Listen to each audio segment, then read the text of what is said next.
You say yes when everything in you means no. Someone bumps into you, and somehow you're the one apologizing. You can walk into a room and feel the mood shift before a single word is spoken. And without deciding to, you start adjusting yourself to fix it. People call you easygoing, selfless. So nice. And somewhere along the line, you decided that's just who you are. A little too soft, a bit of a pushover, someone who cares too much. But that's not what this is. What looks like kindness is one of the most powerful survival responses your body has ever built, and almost no one gives it its name. You are not a people pleaser. You're running an alarm system, and once you see how it was installed, you'll stop apologizing for it and finally learn how to turn the volume down. You already know 3 of your body's threat responses. Over a century ago, a physiologist named Walter Cannon described the 2 famous ones, fight and flight. Later, we added a third, freeze, when you go still because you can't do either. But there's a 4th, and it's the one nobody warned you about. A therapist named Pete Walker, who spent his career with trauma survivors, noticed that some people didn't fight, didn't run, and didn't freeze. They appeased. He called it fawn. Here's what fawning actually is. When a threat is too big to fight and too close to escape, your nervous system reaches for a different move. It makes the threat like you. You please it. You soften it. You disappear into what it wants. Because if there's nothing to attack, you're safe. And for most people, this didn't start yesterday. Picture a child in a home where one person's mood decided whether the house felt safe. That child can't fight a parent, can't leave. So they learn the only strategy left. If I keep them happy, I stay safe. Read the room, anticipate the need, never be a problem. That child grows up, but the wiring stays. Your kindness was a survival plan long before it was a personality, and there's a reason it feels so natural.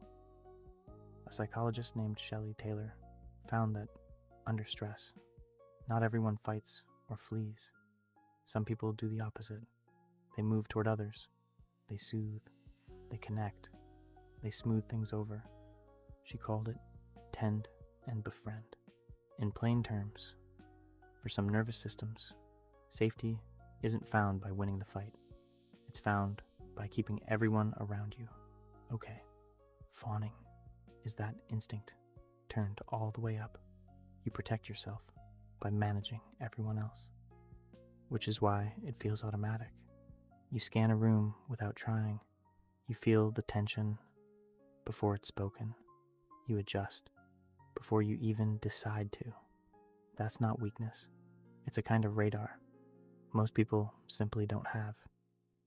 You became fluent in other people's moods because once reading them correctly was how you stayed safe.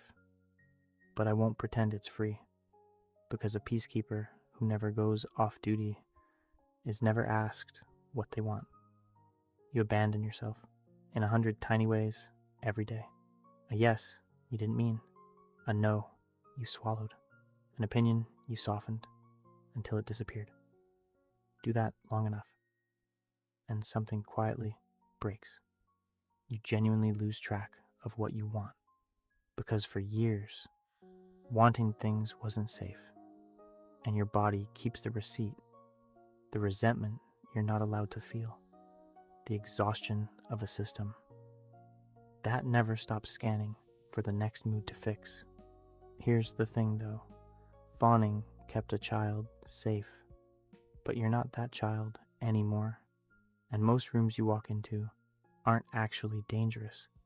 You're paying every day a debt that was settled a long time ago. So here's how you start giving it back, not by becoming cold, by becoming honest. First, the 3-second pause. A fawn response says, yes before the question even lands. So, buy time. Let me check and get back to you. That small gap is the only place your real answer lives. Protect it. Second, the smallest no. Don't start with a huge boundary. That feels like danger, so you'll never do it. Start with one tiny, low-stakes no this week. I can't tonight. Not perfect, just true. Every time you do it, and nothing bad happens, you're teaching your nervous system something it never got to learn. That no and unsafe are not the same thing. Third, before you ask what they want, ask what you want. Once a day, before you read the room, check your own signal first. You spent years fluent in everyone else's needs. This is you, slowly learning your own language again. Because your kindness is real.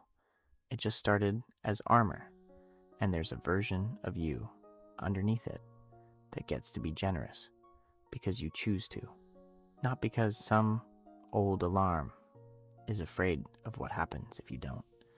You're never too soft, or too much, or a pushover.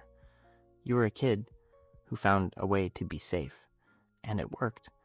But the safest room you'll ever build is the one where you're allowed to take up space too. So tell me one word in the comments for the version of you that's tired of managing everyone else's weather. And if you also know the habit of hiding all of this behind a quiet, I'm fine, that one's not a coincidence. I made a whole video on it, and I'll leave it right here. I'll see you in the next one.